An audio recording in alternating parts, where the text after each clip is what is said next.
जी, तो मैं स्वागत करता हूँ आज सबका। जय हिंद टू ऑल द व्यूअर्स। और आज पिता पुत्र के संवाद का कुछ स्पेशल है। आज हमारे साथ हमारे चाचा जी भी जुड़े हुए हैं। वो मेरे पिता जो श्रीकांत दास जी हैं, जो ब्राह्मण दीक्षा लिए हैं श्री श्री राधा गोविंद गोस्वामी महाराज से। उनके दोस्त हैं और उनके बहुत पुराने मित्र हैं। उनका भी आज हम ओपिनियन लेंगे।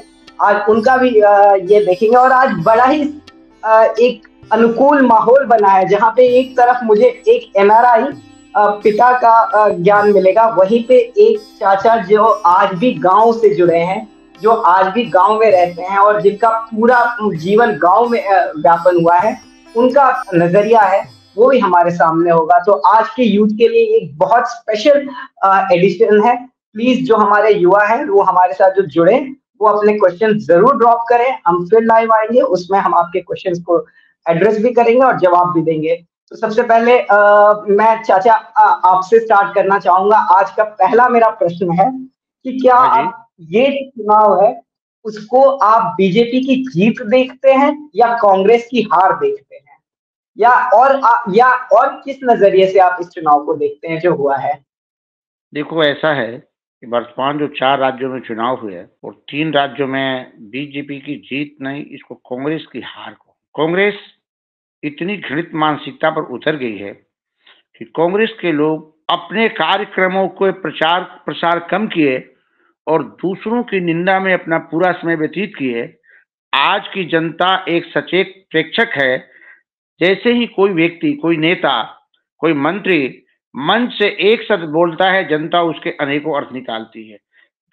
किसी को गाली देना घृणित और कमजोर मानसिकता का परिचायक है। जनता ये समझ गई कि 70 वर्षों के शासन में कांग्रेस ने क्या दिया और 13 वर्षों के शासन में 10 वर्षों के शासन में 9 वर्षों के शासन में मोदी जी ने क्या दिया। मोदी जी के युग में देश निरंतर प्रगति के पथ पर अग्रसर है।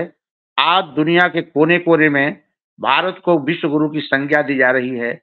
मोदी जी ने एक योगा चलाया, ये अंतरराष्ट्रीय योगा दिवस। दुनिया के कोने कोने में, हॉलैंड हो, अमेरिका हो, चीन, जापान, जर्मनी, थाईलैंड, बैंकॉक, जहां भी आप जाएं।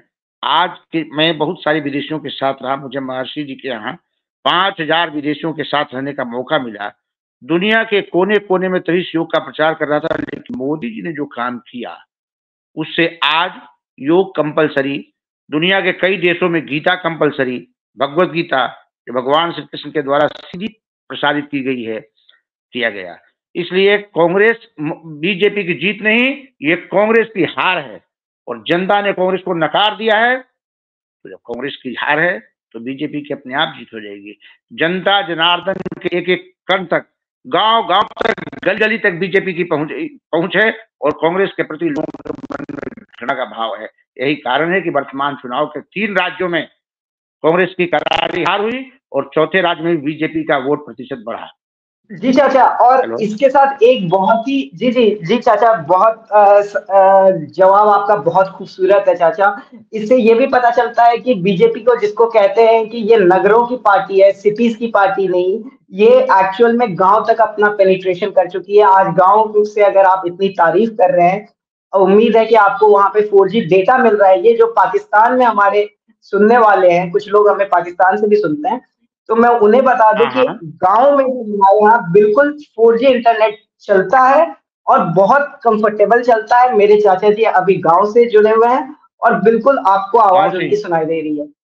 जी जी। हाँ हाँ। अब एक सवाल और यहाँ पे बनता है चाचा, ये इसलिए बनता है कि लोग कहते हैं कि ये जो जीत है ना, ये सनातनियों की जीत है, कट्टर हिंदुओं की जीत है, हिंदुओं की देखो, जीत ऐसा है। है, तो ऐसा है। जी भारत गांवों का देश है। इस भारतवर्ष में 5.5 लाख गांव और 3246 शहर हैं। भारत की अधिसंख्य जनता, 80 नहीं 90% जनता गांव में निवास करती है। गांव में निवास करने से सभी लोग एक दूसरे से माहौल बने होते हैं। सनातनी हैं, सनातनी थे, सनातनी रहेंगे। जो व्यक्ति जिस जाति और धर्म में जन्म लेता है, भगवान कृष्ण ने कहा है कि चातुर्वर्ण्यम मया सृष्टम गुण कर्म विभागशः। इन 4 वर्णों की रचना मेरे द्वारा गुण और कर्म के आधार पर की गई है। हिंदू जो है, प्रश्न उठता है कि भाई ठीक है, ये 4 वर्ण कौन है? तो हमारी हिंदू संस्कृति की विशेषता है कि यो वर्णाश्रम निष्ठावान गोभक्त श्रुति मातृका, जो व्यक्ति 4 वर्ण भगवान श्री कृष्ण पहले ही बता दिया, भगवान श्री कृष्ण ने गीता में कहा कि चातुर्वर्ण्यम मया सृष्टम, यो वर्णाश्रम निष्ठावान, जो 4 वर्णों ब्राह्मण क्षत्रिय वैश्य और शूद्र, 4 वर्ण 4 आश्रम ब्रह्मचर्य गृहस्थ वानप्रस्थ और संन्यास, इसमें जो निष्ठा रखता हो, गोभक्त, हमारी हिंदू संस्कृति में गौ सेवा का बड़ा महत्व है। भगवान श्री कृष्ण का एक नाम भी गोपाल इसी कारण से पड़ा। भगवान का जब अवतार होता है तो विप्रधेनु सुर संत हिता, धेनु मतलब गायों की रक्षा के लिए, पशुओं की रक्षा के लिए भगवान का अवतार होता है। यो वर्णाश्रम निष्ठावान गोभक्त श्रुति मातृका, जो वेद पुराणों का सम्मान करता हो, मूर्तिम च नावजानाति, मूर्ति पूजन में आस्था रखता हो, सर्व धर्म समादरा, अपने धर्म के बाद अन्य धर्मों का सम्मान करना जानता हो, उत्प्रेक्षते पुनर्जन्म, और मैं जैसा कर्म करूंगा ऐसा मेरा अगला जन्म मिलेगा, अगर अच्छा कर्म करूंगा तो अच्छा जन्म।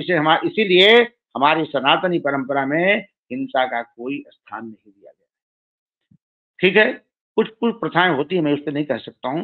तो सर्वधर्म मूर्तिम नावजानाति सर्वधर्म समादरा, उत्प्रेक्षते पुनर्जन्म में आस्था रखता हूं कि मैं जैसा कर्म करूंगा, जैसे हमारे पिता हैं माता हैं, पहली सेवा कर्तव्य वहां बनता है। हमारे हिंदू संस्कृति में देखा जाता है कि जब तक माता पिता बुजुर्ग रहते हैं उनकी सेवा करते हैं, उनके मरणोपरांत उनका क्रियाकर्म करते हैं, संस्कार करते हैं, गया श्राद्ध करते हैं, पितृ मोक्ष की तैयारी करते हैं, उसके बाद हम तीर्थाटन पर निकलते हैं, क्योंकि माँ बाप हमारी सनातन संस्कृति में पहली सेवा का मूल मंत्र है। हमारी जो संस्कृति बनी, देखेंगे आप, देवताओं में प्रथम पूज्य कौन हो? तो भाई ऐसा है, जो पृथ्वी की 3 बार परिक्रमा पहले करेगा वो देवताओं में प्रथम पूज्य होगा। गणेश जी के पास तो छोटा वाहन था मूस चूहा, सारे देवता अपने अपने वाहन लेकर निकल गए, लेकिन गणेश जी ने देखा कि इस दौर में मैं बहुत पीछे रह जाऊंगा, इसलिए पट शिव और पार्वती का नाम लिखकर उसी की परिक्रमा कर दी। भगवान गणेश जी प्रथम पूज्य हुए। तो मूर्तिम जनाव जानाति सर्वधर्म समादरा, उत्प्रेक्षते पुनर्जन्म, तस्मात् मोक्षान मिहते, सर्वभूतानुकूल्यम चेति, और समस्त प्राणियों पर जो दया का भाव रखता हो सवै हिंदू इति स्मृता। स्मृतियां कहती हैं कि वही हिंदू है, जो हिंदू है वही सनातन पंथ है, जो सनातन है वही सनातनी है, जो हिंदू धर्म को मानता है वही हिंदुत्व कहलाता है। और कट्टर हिंदू तो होना ही चाहिए अपने धर्म के प्रति। जिसको आस्था नहीं है, जिसको नहीं निज जाति और निज धर्म का अभिमान है, वह नर नहीं। मैथिली संगुप्त ने कहा है कि जिसको नहीं निज जाति और निज धर्म का अभिमान है, वह नर नहीं, नर पशु निरा है और मृतक समार है। जी, तो इसमें एक सवाल यहाँ, जी, बहुत ही आपका जो आप जिस तरीके से बोल रहे हैं, जिस तरीके से आपका उच्चारण है, वो हम लोगों के लिए बहुत ही प्रशंसनीय है। मैं पापा आपसे ये पूछना चाहूंगा कि एक एस्पेक्ट यहाँ पे ये भी देखा गया कि एनआरआई, जितने एनआरआईज हैं, जैसे दुबई में अभी जो मीट हुआ है, वहां पे मोदी जी को जिस तरीके से रिसेप्शन मिल रहा है, आपने गल्फ में रहा है, आपने गल्फ में देखा है पूरे गल्फ को, गल्फ में जिस तरीके से पापा आपने ये देखा है कि एक जो पहले 10 साल 15 साल पहले जो इंडियंस की कंडीशंस थी और जो आज कंडीशन है, जिस कॉन्फिडेंस से आज इंडियंस वहां पे रहते हैं, शायद आज से 5 साल या 10 साल पहले वो कॉन्फिडेंस वहां नहीं था। तो आप उसको कैसे देखेंगे? पहले फॉर एग्जाम्पल हर लुलु के मॉल में अब वहां पे आप देखते हैं तिरंगा लग जाना, बड़े बड़े होटलों का तिरंगा कलर में कन्वर्ट होना ऑन पर्टिकुलर फेस्टिवल्स, या जब मोदी जी के विजिट को जैसे देखा जाता है, वेलकम किया जाता है अरबों के द्वारा। तो आप क्या देखते हैं कि वाज इट दैट जिस तरीके से मोदी जी का इलेक्शन में कैंपेनिंग हुआ उसके बाद इतना ज्यादा इन्फ्लुएंस चेंज हुआ है? क्योंकि उसके पहले तो कुछ और ही ओपिनियन पोल्स भी कुछ और कह रहे थे, सब पार्टीज का भी कुछ और ही कहना था, या वाज इट जस्ट क्योंकि इंडिया अलायंस ने जो INDIA अलायंस है, उसने इंडिया अलायंस ने जितना तरीके से सनातनियों को टारगेट किया, चाहे मैं अभी भी वो कमेंट को याद करता हूं तो मैं सोचता हूं कि जिसमें हमें स्टैलियन के बेटे ने बोला था कि सनातनी डेंगू की तरह होते हैं, उन्हें खत्म करना जरूरी है। तो क्या जातिवाद, और दूसरी चीज जातिवाद पे, अगर जैसे अभी चाचा ने बताया कि उस आदमी को जातियों पे बहुत गर्व होना चाहिए। तो हमारे हिंदू धर्म में ये जाति प्रथा कहाँ से आई? क्योंकि आपने जो अभी श्लोक बताया चाचा ने कि उसमें तो जो चतुर्वर्ण है, वो चारों वर्ण कहीं ना कहीं कर्म और उनके इस पे है। तो थोड़ा सा उस पे भी आप प्रकाश डालिए जी पापा, आपका चांस। ओम अज्ञानतिमिरान्धस्य ज्ञानाञ्जनशलाकया चक्षुरुन्मिलितं येन तस्मै श्रीगुरुवे नमः। मुखं करोति वाचालं पंगुं लंघयते गिरिं यत्कृपातमहं वन्दे परमानन्दमाधवं श्रीगुरुदीनतारिणं श्री चैतन्य ईश्वरम्। आपने बहुत सारे प्रश्न एक साथ कर दिए हैं, तो इतने सारे प्रश्नों को एक साथ उत्तर देना तो आसान है, लेकिन जो हमारे श्रोता होंगे उनके लिए थोड़ी परेशानी का सबब बनेगा। इसलिए हम चाहते हैं कि एक एक करके यदि प्रश्न सामने रखा जाए तो उन प्रश्नों को संक्षिप्त रूप में यदि उसका उत्तर दिया जाए तो एक एक प्रश्न को उन्हें सुनने और समझने में आसानी होगी। जो अभी जो हमारे दूसरे पैनलिस्ट हैं उन्होंने बताया कि चातुर्वर्ण्य में आश्रिष्टम गुण कर्म विभागश, तो 4 वर्ण और 4 आश्रम की व्यवस्था भगवान ने स्वयं किया है। अब ये 4 वर्ण की व्यवस्था तो हो गई, लेकिन 4 वर्ण में भी कुछ अलग अलग तरह के कार्य हैं। जैसे हम वैश्य की श्रेणी में लेके आते हैं, तो वैश्य में, या चलिए सबसे पहले नीचे से शुरू करते हैं, शूद्र की श्रेणी में आते हैं। तो शूद्र आज के युग में लोगों ने, राजनीतिक दल ने ऐसा एक बना दिया है माहौल कि जिसके कारण शूद्र कहने का मतलब लोग उसे अपमानजनक शब्द समझ लेते हैं। लेकिन यदि हम महाभारत काल में जाएं, रामायण काल की बात करें, तो शूद्र बहुत उच्च स्तर का है।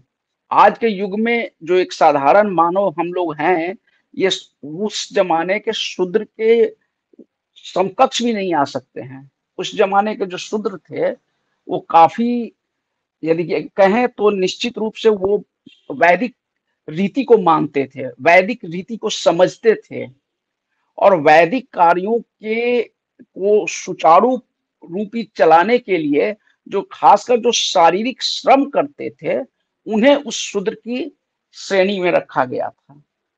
ऐसा नहीं है कि जो शूद्र है वो बहुत निम्न, उनके लिए कुछ और अलग शब्द हमारे शास्त्रों में आया है, खासकर जैसे जिसे हम लोग चांडाल शब्द का अर्थ देते हैं, या कुछ और भी हैं। उन शब्दों को बोलना ज्यादा मैं उचित नहीं समझता हूँ, लेकिन ऐसा नहीं समझे कि शूद्र कहने का मतलब हो गया कि शूद्र बहुत निम्न स्तर का व्यक्ति होता था। नहीं, जो हमारी जो वैदिक सभ्यता थी, वैदिक व्यवस्था थी, उसमें जो सहयोग करते थे वो शूद्र की कैटेगरी में आते थे। लेकिन उसमें भी बहुत तरह के कार्य होते थे। ऐसा नहीं है कि सिर्फ एक ही तरह के कार्य होते थे। तो जो डिफरेंट डिफरेंट तरह तरह के जो कार्य करते थे, जो कार्य करने में जो धीरे धीरे मतलब वंशावली के साथ साथ वो उस तरह के कार्य करने में गुणी होते गए, तो लोगों ने उस गुण के आधार पे उसका नाम दे दिया। अभी भी आप देखेंगे खास करके ये दिल्ली में या बॉम्बे वगैरह में, तो आपको जैसे मिलेगा धोती वाला, टोपी वाला, उनके सरनेम होते हैं टोपी वाला, धोती वाला। क्यों? क्योंकि उनके जो पुश्त दर पुश्त है वो धोती का बिजनेस कर रहे थे। अब उन्होंने उनके सर के नाम के आगे लगा दिया धोती वाला, टोपी वाला, उसने टोपी की बिजनेस शुरू की, टोपी वाला। सिमिलरली एक बन गया। बाद में ये खास करके जो अंग्रेजों की व्यवस्था जब आई, तो अंग्रेजों की व्यवस्था में डिवाइड एंड रूल के कारण, इनमें फूट डालो और राज करो के कारण, इन लोगों में एक भ्रम पैदा किया गया, एक मतभेद पैदा किया गया कि ताकि ये लोग एक मिल करके ना रह सके। थोड़ा सा इसका बीजारोपण मुगल काल में भी किया गया था, लेकिन तब भी मुगल काल में इतना नहीं हो पाया था जो ये अंग्रेजों ने अपने शासन काल में किया।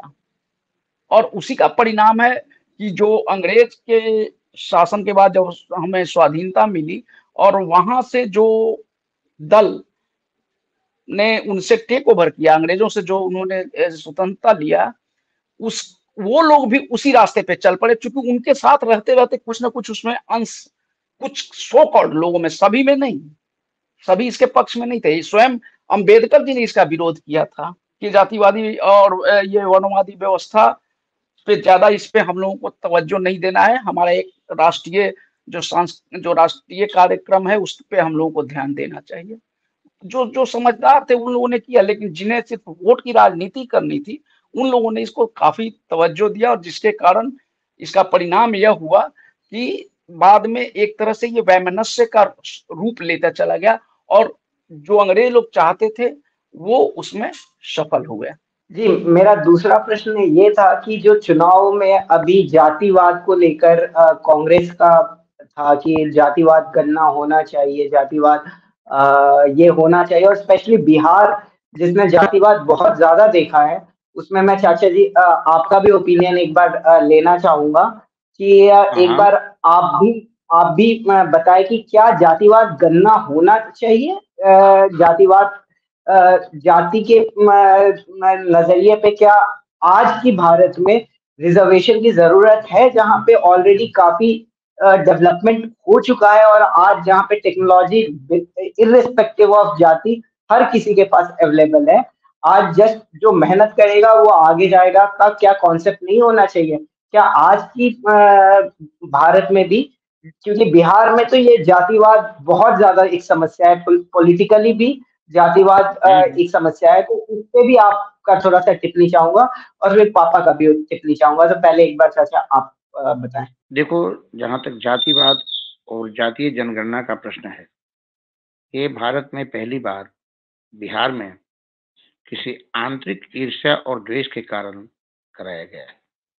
सरकार, ठीक है, जातिगत गणना होनी चाहिए, यदि सरकार की ऐसी व्यवस्था है तो जातिगत गणना करानी चाहिए, परंतु चाहे उच्च जाति के लोग हों, वर्चस्व प्राप्त जाति के लोग हों, निम्न जाति के लोग हों, मध्यम लोग हों, जिन जाति के भी लोग हों, जिनमें आर्थिक जर्जरता है, सामाजिक विकास की कमी है, शैक्षणिक योग्यता की कमी है, इस आधार पर सरकारी सेवाओं में या गैर सरकारी सेवाओं में आरक्षण देना चाहिए। चाहे वो किसी भी वर्ण का व्यक्ति हो, ब्राह्मण हो, क्षत्रिय हो, वैश्य हो, निम्न जाति का हो, कहीं का हो, अगर आर्थिक स्थिति के आधार पर आरक्षण की व्यवस्था होनी चाहिए। परंतु थोड़ा सा मोदी जी ने संशोधन किया कि सवर्णों में भी जो ईडब्ल्यूएस का पात्र है उसके 10% आरक्षण दिया जाए। राज्य सरकार ने भी लागू रखा है, परंतु जो अतिरिक्त आरक्षण दिया इस समाज की व्यवस्था का परिणाम है और एक पक्षीय जातिवाद का परिणाम है। आरक्षण होना चाहिए, परंतु उन लोगों को आरक्षण, मेरे समझ से आरक्षण उन लोगों को मिलना चाहिए जो आरक्षण के योग्य हैं, चाहे वो किसी भी वर्ण के हों, किसी भी जाति के हों। जैसा कि वो हमारे दूसरे पैनलिस्ट ने बताया कि आरक्षण होना चाहिए, लेकिन उन लोगों के लिए होना चाहिए जो लोग आर्थिक रूप से कमजोर हैं। मैं शब्दशः इस बात का समर्थन करना चाहता हूं कि उन लोगों को दिया जाए, मतलब ये नहीं देखा जाए कि वो किस जाति से हैं, यदि वो आर्थिक रूप से कमजोर हैं तो उन्हें दिया जाए आरक्षण का फायदा। लेकिन एक मेरा बहुत बड़ा जो विरोध है इस आरक्षण पे, इसलिए नहीं कि हम ब्राह्मण जाति से हैं या किसी भी जाति, नहीं, एक जो मेरा विरोध है वो यह है कि आप अपने आप को विश्व के साथ लाना चाहते हैं, विश्व स्तर पे लाना चाहते हैं कि भारत विश्व गुरु बने। मेरा एक प्रश्न छोटा सा है, जो भी लोग इस बात को आरक्षण का समर्थन करते हैं और कहते हैं कि 75% नहीं 90% आरक्षण कर दीजिए, बेवकूफ लोग, पहले ये मुझे बता दो कि यदि 90% आप आरक्षण दे रहे हैं, 90% आपके जो लोग हैं, जो मेधावी नहीं हैं, जो उस स्तर के नहीं है, यदि आप उनको लेकर के और HAL में लेके आ जाइए, DRDO में लेके आ जाइए, क्या होगा? क्या वो विश्व स्तरीय विमान बना पाएंगे, विश्व स्तरीय टैंक बना पाएंगे, विश्व स्तरीय कंप्यूटर बना पाएंगे? उनको तो समझ में ही नहीं आएगा क्योंकि कंप्यूटर क्या होता है और क्या होता है। तो आपके जो प्रोडक्ट होंगे वो तो विश्व स्तर की बात छोड़ दीजिए, वो तो कार्य के लायक नहीं होंगे। आपकी जो रेलगाड़ी बनेगी वो किस जमाने की बनेगी? जिस आदमी को समझ में ही नहीं आता है कि रेलगाड़ी की स्पीड कितनी होनी चाहिए, 30% मार्क्स लेकर 35% मार्क्स लेकर के, और वो मैं कहते हैं कि हम इनको आरक्षण दे दिए, इनको नौकरी दे दीजिए नौकरी, कल इनको आप आईएएस बना दीजिए। तो ये क्या, जो विश्व के जो ये होते हैं डिप्लोमेसी होते हैं, क्या उनको ये समझ पाएंगे? बिल्कुल नहीं समझ पाएंगे।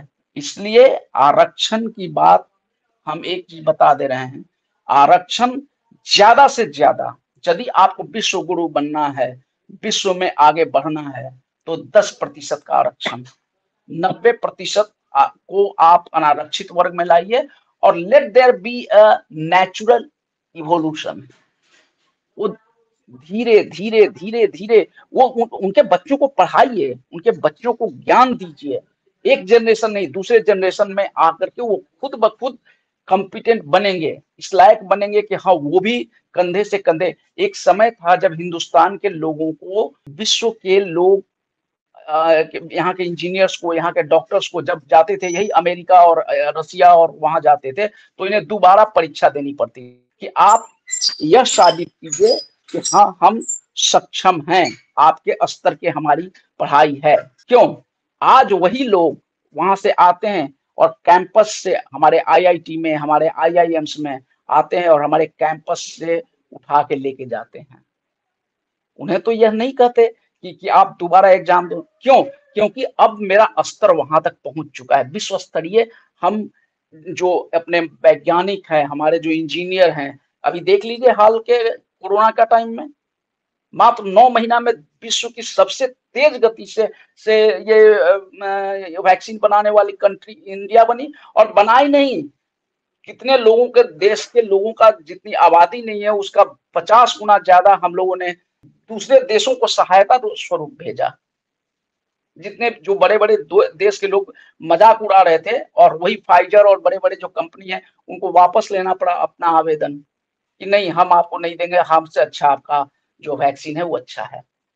तो आरक्षण सिर्फ थोड़ा सा दीजिए, और वो भी कमजोर वर्ग के लोगों को दीजिए, और वो भी निम्न श्रेणी में दीजिए, न कि आप उनको एचएएल, डीआरडीओ और आपके कंप्यूटर साइंस में, और ये जो आपके जहाँ भाभा रिसर्च एटॉमिक सेंटर है वहां दे दीजिए। ऐसे जगहों पे मत दीजिए प्लीज। इन लोगों को निम्न स्तर पे दीजिए कि जहां से ये धीरे धीरे इवोल्यूशन लेकर के आगे आए। और देखिए, जो संघर्ष करके, जो मेहनत करके, परिश्रम करके जब आगे बढ़ेगा ना, वो उसकी कीमत समझेगा। अन्यथा ये सारे लोग पढ़ना लिखना छोड़ देंगे। एक समय आएगा कि आप देखिएगा कि ये पढ़ना लिखना छोड़ देंगे, और पढ़ाई लिखाई छोड़ करके ये लोग क्या करेंगे कि ये लोग बस बैठे रहेंगे कि चलो हमको तो सिर्फ पास करने का सर्टिफिकेट चाहिए, नौकरी तो मुझे सरकार दे ही देगी। तो ये धीरे धीरे आलस्यपन आना शुरू हो जाएगा, और ये समाज के लिए बड़ा ही घातक होगा। जबकि दूसरे पक्ष की बात करें, जो मेधावी हैं, जो जिसमें क्षमता है, जो आगे बढ़ने की क्षमता है, कुछ देश में कर गुजारने की क्षमता है, जब वो व्यक्ति फ्रस्ट्रेट होगा तो वो क्या करेगा? वो फिर जब उसको आप सकारात्मक कार्य में नहीं लगाइएगा, निर्माण के लिए नहीं लगाइएगा, तो वो विध्वंस की तरफ जाएगा और वो डिस्ट्रक्टिव ब्रेन हो जाएगा। और ये भारत में भगवान न करे एक न एक दिन आ जाएगा, यदि आज के राजनेता और ये जाति के जो पूर्वाधा बने हुए हैं कि हम जाति के आधार पे हम आरक्षण देंगे, ये सब के सब लोग एक समय आएगा जब देखिएगा कि कुचले जाएंगे और एक बहुत बड़ा विध्वंस होगा। ये मैं आज दावे के साथ कह रहा हूं, लोग इसको रिकॉर्ड कर लें। आगे आने वाले समय में शायद मैं उस समय रहूं ना रहूं, मैं नहीं जानता, लेकिन लोग इसको याद करेंगे। जो टैलेंटेड ब्रेन, जैसे कहते हैं ना कि बाढ़ के पानी को आप रोक नहीं सकते हैं, आपके पास यदि भगवान ने बुद्धि दिया है तो उसको डाइवर्ट कर लीजिए, वो आप कर सकते हैं। नहर में ले जाइए, उसे बिजली बना दीजिए, उसे सिंचाई के कार्यों में लगा दीजिए, जो सूखे रेगिस्तान एरिया है वहां ले जाइए। ये इसका एक सकारात्मक है। वरना आप चाहिए कि हम बांध बना करके उस पानी को रोक ले, वो नहीं रुकेगा, वो ऊपर से निकलेगा, बांध तोड़ के निकलेगा, वो आगे जाएगा। उसी तरह से जो आपके जो इंटेलेक्चुअल क्लास हैं, उनको उस तरह से सृजनात्मक कार्यों में लगाइए। ऐसा ना हो कि वो फ्रस्ट्रेट होकर के और एक दिन वो डिस्ट्रक्टिव ब्रेन हो जाए। ये मैं आज आपके माध्यम से पूरे देश प्रदेश सभी जगह के लोगों को बताना चाहता हूँ कि वो इस पे ध्यान दें, इस पे सोचें। सिर्फ जाति के आधार पे ये बहुत ही खतरनाक एक प्रयोग किया जा रहा है और इसका जैसे कहते हैं ना, जो जस करहिं सो तस फल चाखा, तो वो उसी तरह का फल उनको फिर बाद में मिलेगा जब वो बाद में आएंगे। तो मैं बड़ा ही स्पष्ट और निष्पक्ष रूप से ये अपना भाव रख रहा हूँ। बाकी कुछ लोग शायद इससे सहमत होंगे, कुछ लोग असहमत होंगे, मैं ये नहीं जानता। लेकिन ये यदि कोई भी यदि शांति से देश के लिए, समाज के लिए सोचेगा, वो जरूर हमारे बातों के साथ सहमत होगा, हमारे मत से सहमत होगा। मैं समझता हूँ ये आपके दूसरे प्रश्न का उत्तर हो गया है। अब मैं अलग से, आप तीसरा प्रश्न पूछिए तो मैं उसका उत्तर देना चाहूंगा, या आप मेरे जो अदर पैनलिस्ट हैं यदि इसमें कोई टीका टिप्पणी करना चाहें तो स्वतंत्र हैं, वो भी कर सकते हैं। हमारे दूसरे पैनलिस्ट हैं लाइन पे? हाँ हाँ, लाइन पे हूँ। हाँ, तो यदि आप इसमें कुछ और कोई टीका टिप्पणी करना चाहते हैं तो आप कोई स्वतंत्र हैं। कमेंट्री टीका टिप्पणी नहीं है। मैं अगले प्रश्न की प्रतीक्षा कर रहा हूँ। हाँ, मैं तो आपकी बात सुन रहा हूँ, मैं आपकी बात सुन रहा हूँ। शायद उधर से मैं ये जो अगले हमारे प्रश्न की होस्ट हैं, प्रतीक्षा कर रहा हूँ। अगले प्रश्न की प्रतीक्षा कर रहा हूँ। अच्छा, तब तक मैं एक प्रश्न जो हमसे शुरुआत में पूछा गया था, मैं उस प्रश्न का भी उत्तर देता हूँ कि ठीक है। मोदी जी का जो मोदी जी के बारे में पूछा गया था कि जो मोदी जी का जो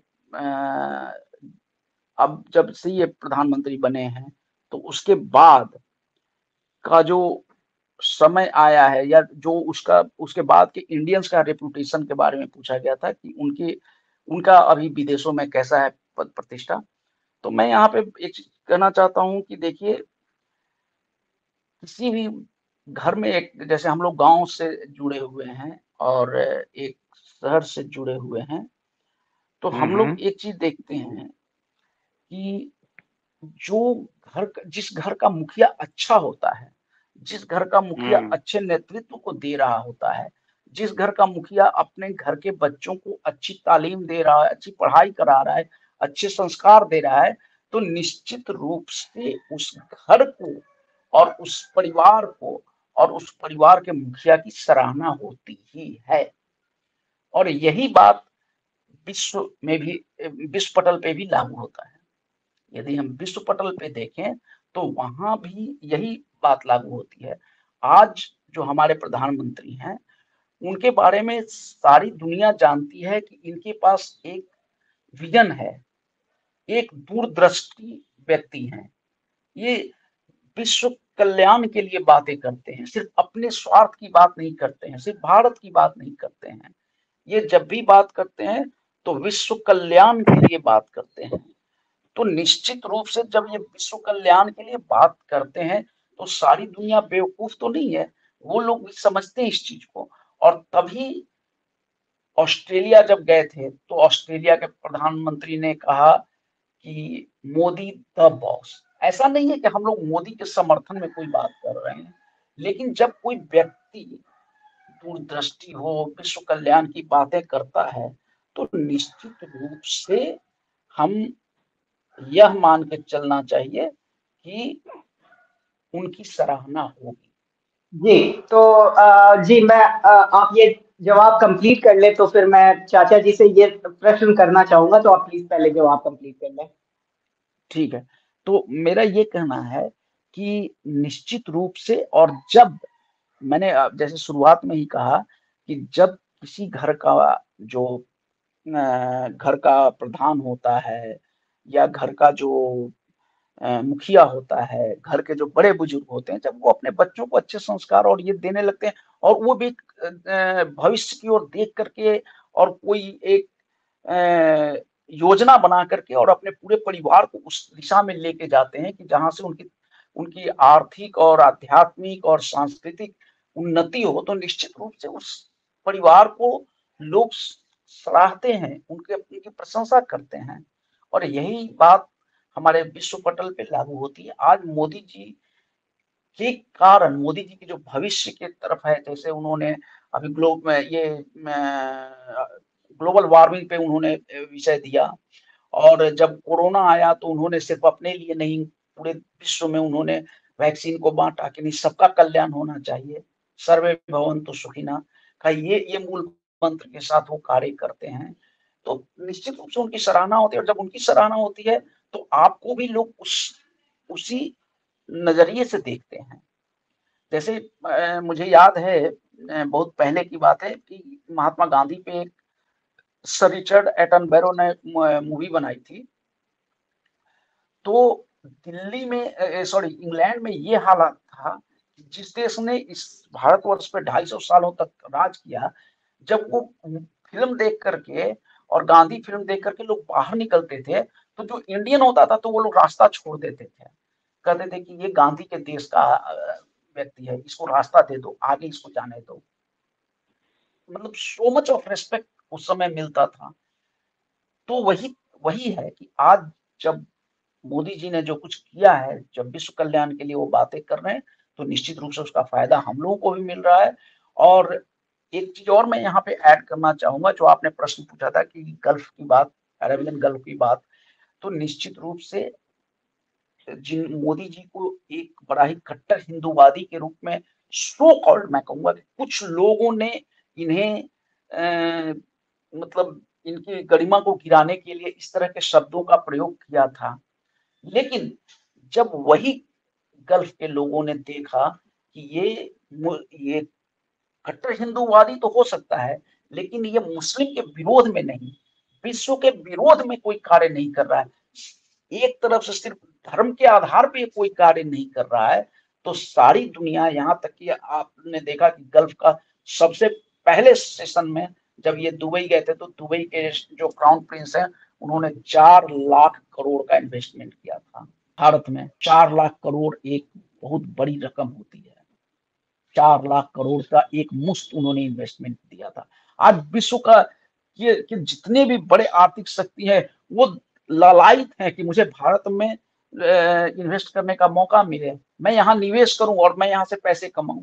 क्यों? क्योंकि उन्हें दिख रहा है कि नहीं, यहाँ के लोग जो हैं वो मेहनत करके और ईमानदारी से अपने जो पूंजी में जो लाभ मिलता है वो दूसरे देशों को भी देते हैं। तो यहाँ से निश्चित रूप से एक, मैं कहूंगा कि निश्चित रूप से एक बहुत बड़ी छलांग भारतवर्ष ने लगाई है मोदी जी के नेतृत्व में। और ऐसा नहीं कि हम लोग ये कहना चाह रहे हैं कि आप मोदी जी को वोट दीजिए या ना दीजिए।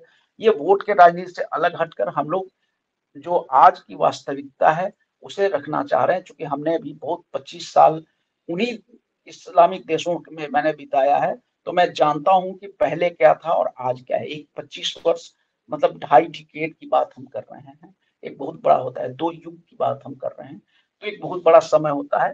तो अब मैं निश्चित रूप से कहूंगा कि मोदी जी आज सराहनीय कार्य किए हैं और इसलिए वो प्रशंसनीय है। लोग उनकी तरफ आशा भरी नजरों से देख रहे हैं, और वह उसका एक रिफ्लेक्शन जो है, प्रतिबिंब के रूप में, वो हम भारतीयों को भी मिलता है। आज इंडियन पासपोर्ट की वो वैल्यू है कि आज इंडिया का करीब करीब मैं समझता हूँ कि शायद 35-37 देश ऐसे हो गए हैं जहाँ अराइवल पे आपको 52 कंट्रीज 52 कंट्रीज। हाँ, thank you for correcting me कि 52 देश आज जहां पे आप जाइएगा ऑन अराइवल आपको वीजा मिल रहा है। 37 देशों ने यूपीआई के थ्रू अब रुपीज में आपके साथ ट्रांजेक्शन शुरू कर दिया है। बड़े बड़े देश आपको तेल जो दे रहे हैं वो भारतीय मुद्रा में दे रहे हैं। तो ये बहुत बड़ा लाभ मिल रहा है, और निश्चित रूप से इसके लिए भारतीयों को, भारत के प्रयासों को और मोदी जी को निश्चित रूप से धन्यवाद दिया जाना चाहिए, बधाई के पात्र हैं। मैं इन शब्दों के साथ इस प्रश्न का उत्तर कर रहा हूँ। जी चाचा, मेरा अब आपसे सवाल है कि अगर एक आम भारतीय वोटर का सलाह हो कांग्रेस के लिए, तो वो क्या होगा? आप क्या सलाह देना चाहेंगे कांग्रेस को? और दूसरी बात कि आप गांव में कितना बदलाव देखे हैं पिछले 9 साल में? क्या जो अभी गवर्नमेंट ऑफ द डे है, मोदी जी का गवर्नमेंट क्या वो किसान विरोधी है? गाँव में क्या आप इसका देखते हैं? और जो एक कम्युनिस्ट विचारधारा बनती है कि हमको ये स्मैश ब्राह्मणिकल या स्मैश पेट्रोलिकल, तो ये जो एक उनका कहना होता है कि क्या आपका क्या विचार है? आपका क्या विचार बनता है जो अभी देखो बीजेपी सरकार है या गवर्नमेंट ऑफ द डे है?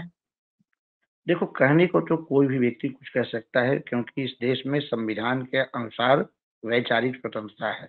कोई भी व्यक्ति कुछ भी कह सकता है। रह गई बात कि कहना कितना सार्थक और कितना निरर्थक है। मोदी जी के आने से आज की विभिन्न परिस्थितियों में ग्रामीण प्रगति इतनी ज़्यादा हुई है। हम जिस गाँव में रहते हैं, भारत गाँवों का देश है, बार-बार कह रहा हूँ। गाँव में अच्छी खासी गाँव में हर सुविधा है। यातायात, अस्पताल, चिकित्सा, अन्य सेवाएँ, बैंकिंग, ये सारे सिस्टम गाँव में लागू हैं। गाँव की गलियाँ, गाँव की नालियों का उन्नति, गाँव में पहले सड़क कीड़े महकते रहते थे, नालियों का पानी गाँव में जाता था। आज सभी जगह मोदी जी के द्वारा स्वच्छता अभियान चलाया जा रहा है। प्रत्येक घर से हर दिन गीला और सूखा कचरा उठाया जा रहा है। गाँव में गंदगी का नामो-निशान नहीं, जिससे बीमारियाँ कम से कम हो रही हैं। तो गाँव में मोदी जी का मैजिक या मोदी जी का जादू इतना सुंदर कार्य कर रहा है कि उसका परिणाम कुछ कहने की आवश्यकता नहीं। जनता चुनाव में उसका आशीर्वाद मोदी जी को दे रही है। मोदी जी की जीत जनता की जीत है। जनता को जितनी सुविधाएँ मिलेगी, सरकार उतनी टिकाऊ होगी, सरकार उतनी लंबी चलेगी और सरकार पर जनता की जब तक कृपा दृष्टि बनी रहेगी, कोई गालियाँ देते रहे, कोई भी वक्तव्य देते रहे, किसी नेता के मन में जो विचार है कहते रहे, जनता का आशीर्वाद प्रजातंत्र में जिसको मिला है, ध्यान रहे कि प्रजातंत्र प्रजा के लिए और प्रजा के द्वारा शासन है। जी चाचा, एक आखिरी सवाल आपसे लेना चाहूँगा। आखिरी के 4-5 मिनट है, आप दोनों का एक बार उस पे विचार लेना चाहूँगा। ये बैलेट बॉक्स का फिर से ये चाह रहे हैं कुछ पार्टीज़ जो है, मैं नाम नहीं लूँगा, लेकिन कुछ पार्टीज़ कह रहे हैं कि ये जो इलेक्शन हो रहे हैं ये रिग हो जाते हैं और इसलिए रिग्ड इलेक्शंस आप लोग करवा रहे हैं, इसलिए आप जीत रहे हैं। तो बैलेट बॉक्स से चुनाव होना चाहिए। आप लोगों ने तो वो दौर बिहार का देखा है जिस समय बैलेट बॉक्स देखा से है, चुनाव देखा है, होता था। देखा है, देखा है। तो आज का जो युवा है, आज का जो मेरे जैसा लड़का है जो आज 28-30 साल का है, जिसको ये नहीं पता है कि बैलेट बॉक्स से चुनाव कैसे होता था, आप थोड़ा-सा उसका दृश्य भी बता दीजिए। और आप ये बताइए कि क्या आज जिस तरीके से चुनाव हो रहा है उसी तरीके से चुनाव होना चाहिए या जिस तरीके से प्रातः चुनाव होता था उस तरीके से चुनाव होना चाहिए? देखो ऐसा चाचा है। पहले आप। हाँ, ठीक है। पहले बैलेट पेपर से चुनाव होता था और बैलेट पेपर को बैलेट बॉक्स में डाला जाता था। एक लोहे का बक्सा बना होता था, उसमें ऊपर छेद होता था, प्रिजाइडिंग ऑफिसर होता था और एक लंबा जितने उम्मीदवार हैं, उनका नाम और उनके चुनाव चिन्ह का एक बैलेट पेपर होता था और एक स्वस्तिक का निशान इतना बड़ा लकड़ी का बना होता था। वोटर गया, उस पे निशान लगाया, फोल्ड किया और बैलेट बॉक्स में डाल दिया। उसके आधार पर गणना होती थी। तब भी जब 1977 के चुनाव में जनता पार्टी को प्रचंड जीत मिली थी और कांग्रेस की प्रचंड हार हुई थी, तो लोग बैलेट से तो ही थे। जनता की इच्छा सर्वोपरि है और आज की जनता, आज देश जितना बड़ा हो गया है, देश की जनसंख्या जितनी बढ़ गई है, आज बैलेट पेपर से चुनाव संभव नहीं है। जो लोग ये कहते हैं कि बैलेट पेपर से चुनाव होगा तो बीजेपी हार जाएगी, अरे बैलेट पेपर से हो या कोई पेपर से हो, जब तक जनता बीजेपी के साथ है, बीजेपी नहीं हारेगी, मोदी जी नहीं हारेंगे। तेलंगाना में क्यों नहीं ईवीएम चेंज कर दिए मोदी जी? आज 4 राज्यों में चुनाव हुए, 3 राज्यों में प्रचंड जीत हुई।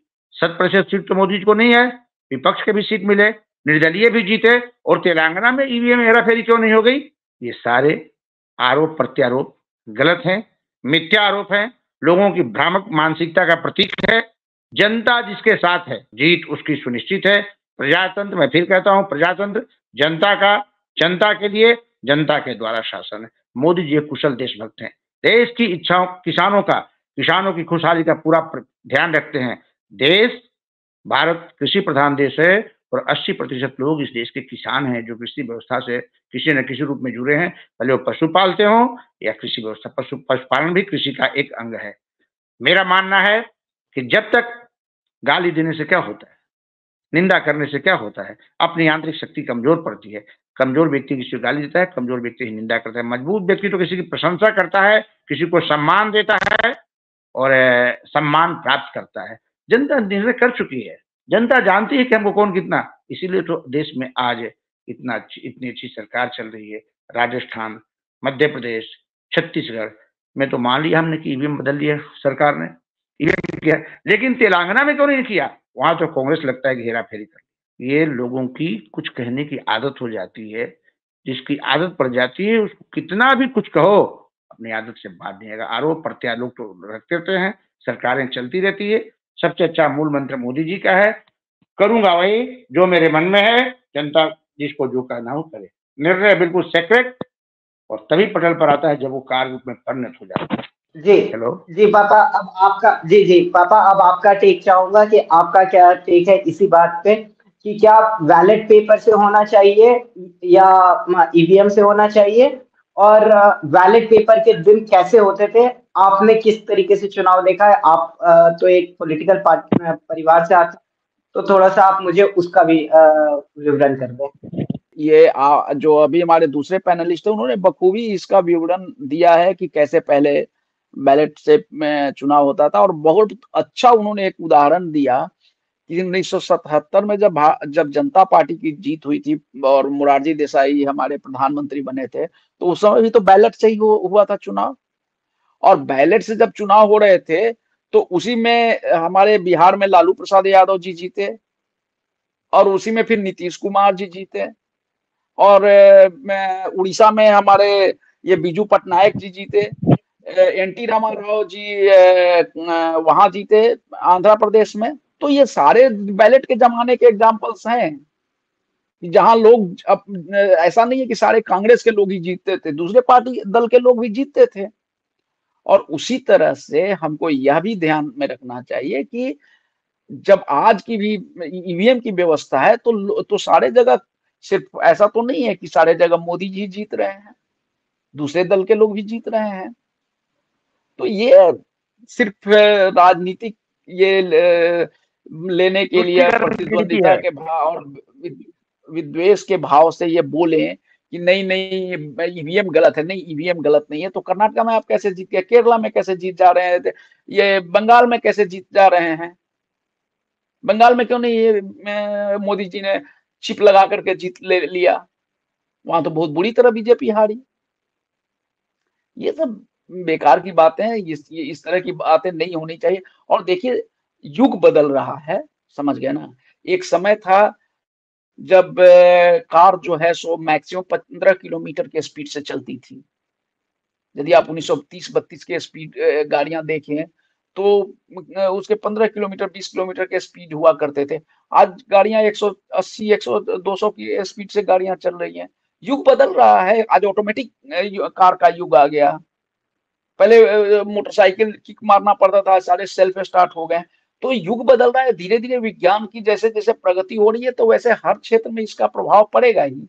अब आप अभी आज ईवीएम जो है सो ईवीएम है, कल हो सकता है इससे भी कोई उन्नत किस्म का कोई तकनीक आएगा, इससे भी अच्छे तकनीक के सहारे लोग ये वोट दे सकेंगे। हो सकता है कि उस समय आ जाए कि अपने मोबाइल से हर आदमी अपना अपना मोबाइल से वोट दीजिए, बस एक कोई नंबर होगा उस नंबर पे क्लिक कर दीजिए, हो गया। बिल्कुल तो संभव आएंगे है। ऐसे तकनीक, और इन चीजों को लेकर के ये इस पे ये बहसबाजी करना, आप जनता के बीच में आप जो आम नागरिक है उनके दिल में आप प्यार भरिए, विश्वास भरिए, अपने दूरदर्शिता बढ़ाइए, अपनी नीति बताइए, लोग स्वाभाविक रूप से आपको मत देंगे। और वैसा यदि आप करने में सक्षम होते हैं तो निश्चित रूप से आप आगे बढ़ेंगे। और जो एक शुरुआत में जो एक प्रश्न आपने किया था, मैं उस प्रश्न का उत्तर भी यहाँ पे दे देता हूँ, क्योंकि ये कंक्लूसिव सेशन है। तो कि जो हिंदू को जो ये कांग्रेस पार्टी ने जो गाली दिया है, उनके हार का मुख्य कारण ईवीएम नहीं है, बल्कि जो उन्होंने गाली दिया है। 85% हिंदू को आप जब गाली दीजिएगा तो निश्चित रूप से उसका विरोध आएगा ही। हम लोगों ने देखा है वो समय कि यदि बाकी लोग लाइन में लगे हुए हैं और कोई एक टोपी वाला आया तो वो लाइन से आगे आके खड़ा हो जाता था। ये नहीं होना चाहिए। आप हिंदुस्तान के नागरिक हैं और जैसे सब लोग लाइन में हैं, सब लोग के साथ पंक्ति में आइए और आपकी भी सुनी जाएगी और आपको भी सहयोग मिलेगा सरकार से और देश से। और कोई प्रश्न है? जी नहीं, धन्यवाद आज आप दोनों का। आप दोनों ने बहुत ही कम वक्त में हमें बताया, धन्यवाद। और इसी डिस्कशन को हम लोग कल कंटिन्यू करेंगे। कल हम लोग लाइव रहेंगे 10 बजे से 11 बजे के बीच में। और जो लोग भी आज का हमारा संस्करण देखेंगे, उन्हें जो भी सवाल है वो हमसे कल वो पूछ सकते हैं। धन्यवाद। इसी शब्दों के साथ आप सभी का जय हिंद, वंदे मातरम। मैं शंकर का वह क्रोधा नल कर सकता जगती क्षार क्षार डमरू की वह प्रलय ध्वनि हूँ जिसमें नचता भीषण संहार रणचंडी की अतृप्त प्यास। मैं दुर्गा का उन्मत्त हास, मैं यम की प्रलयंकर पुकार, जलते मरघट का धुआंधार, फिर अंतरतम की ज्वाला से जगती में आग लगा दूं मैं। यदि धधक उठे जल थल अंबर, जड़ चेतन तो कैसा विस्मय। हिंदू तन मन हिंदू जीवन, रग रग हिंदू मेरा। मैं आज पुरुष निर्भयता का वरदान लिए आया भूपर। पै पीकर सब मरते आए, मैं अमर हुआ लो विष पीकर। मैं आज पुरुष निर्भयता का वरदान लिए आया भूपर। पै पीकर सब मरते आए, मैं अमर हुआ लो विष पीकर। अधरों की प्यास बुझाई है मैंने पीकर, वह आग प्रखर हो जाती दुनिया भस्मसात जिसको पल भर में ही छूकर। भय से व्याकुल फिर दुनिया ने प्रारंभ किया मेरा पूजन। मैं नर नारायण नीलकंठ बन गया, न इसमें कुछ संशय। हिंदू तन मन हिंदू जीवन, रग रग हिंदू। मैं अखिल विश्व का गुरु महान देता विद्या का, मैं अखिल विश्व का गुरु महान देता विद्या का अमरदान। मैंने दिखलाया मुक्ति मार्ग, मैंने सिखलाया ब्रह्म ज्ञान। मेरे वेदों का ज्ञान अमर, मेरे वेदों की ज्योति प्रखर। मानव के मन का अंधकार क्या कभी सामने सठका शहर। मेरा स्वर नभ में गहर गहर, सागर के जल में छहर छहर। इस कोने से उस कोने तक कर सकता जगती सौरभमय। हिंदू तन मन हिंदू जीवन, रग रग हिंदू मेरा परिचय। मैं तेज पुंज तमलीन जगत में फैलाया मैंने प्रकाश। जगती का रच करके विनाश कब चाहा है निज का विकास। शरणागत की रक्षा की है मैंने अपना जीवन देकर। विश्वास नहीं यदि आता तो साक्षी है इतिहास समर। यदि आज देहली के खंडहर सदियों की निद्रा से जगकर गुंजार उठे ऊंचे स्वर से हिंदू की जय तो क्या विस्मय। हिंदू तन मन हिंदू जीवन, रग रग हिंदू मेरा। दुनिया के वीराने पथ पर जब जब नर ने खाई ठोकर, दुनिया के वीराने पथ पर जब जब नर ने खाई ठोकर। दो आंसू शेष बचा पाया जब जब मानव सब कुछ खोकर। मैं आया तभी द्रवित होकर, मैं आया ज्ञान दीप लेकर। भूला भटका मानव पथ पर चल निकला सोते से जगकर। पथ के आवर्तों से थककर जो बैठ गया आधे पथ पर, उस नर को राह दिखाना ही मेरा सदैव का दृढ़ निश्चय। हिंदू तन मन हिंदू जीवन, रग रग हिंदू मेरा। मैंने छाती का लहू पिला पाले विदेश के एक सुदित लाल। मैंने छाती का लहू पिला पाले विदेश के एक सुदित लाल। मुझको मानव में भेद नहीं मेरा अंतस्थल वर विशाल। जग से ठुकराए लोगों को लो मेरे घर का खुला द्वार। अपना सब कुछ हूं लुटा चुका फिर भी अक्षय है धनागार। मेरा हीरा पाकर ज्योतित परकियों का वह राज मुकुट। यदि इन चरणों पर झुक जाए कल वह किरीट तो क्या विस्मय। हिंदू तन मन हिंदू जीवन, रग रग मेरा परिचय। मैं वीर पुत्र मेरी जननी के जगती में जौहर अपार। अकबर के पुत्रों से पूछो क्या याद उन्हें मीना बाजार। क्या याद उन्हें चित्तौड़ दुर्ग में जलने वाली आग प्रखर। जब हाय सहस्त्रों माताएं तिल तिल कर जल कर हो गई अमर। वह बुझने वाली आग नहीं, रग रग में उसे समाये हूं। वह बुझने वाली आग नहीं, रग रग में उसे समाये हूं। यदि कभी अचानक फूट पड़े विप्लव लेकर तो क्या विस्मय। हिंदू तन मन हिंदू जीवन को गुलाम। होकर स्वतंत्र मैंने कब चाहा है कर लूं जग को गुलाम, मैंने तो सदा सिखाया है करना अपने मन को गुलाम। गोपाल राम के नामों पर कब मैंने अत्याचार किया, कब दुनिया को हिंदू करने घर घर में नरसंहार किया। कोई बतलाए काबुल में जाकर कितनी मस्जिद तोड़ी, भूभाग नहीं शत शत मानव के हृदय जीतने का निश्चय। हिंदू तन मन हिंदू जीवन रग रग हिंदू मेरा। अंत में मैं एक बिंदु परिपूर्ण सिंधु है यह मेरा हिंदू समाज। मेरा इसका संबंध अमर में व्यक्ति और यह है समाज। इससे मैंने पाया तन मन, इससे मैंने पाया जीवन। मेरा तो बस कर्तव्य ही कर दूं सब कुछ इसके अर्पण। मैं तो समाज की थाती हूँ, मैं तो समाज का हूँ सेवक। मैं तो समष्टि के लिए व्यष्टि का कर सकता बलिदान अब है। हिंदू तन मन हिंदू जीवन रग रग हिंदू मेरा।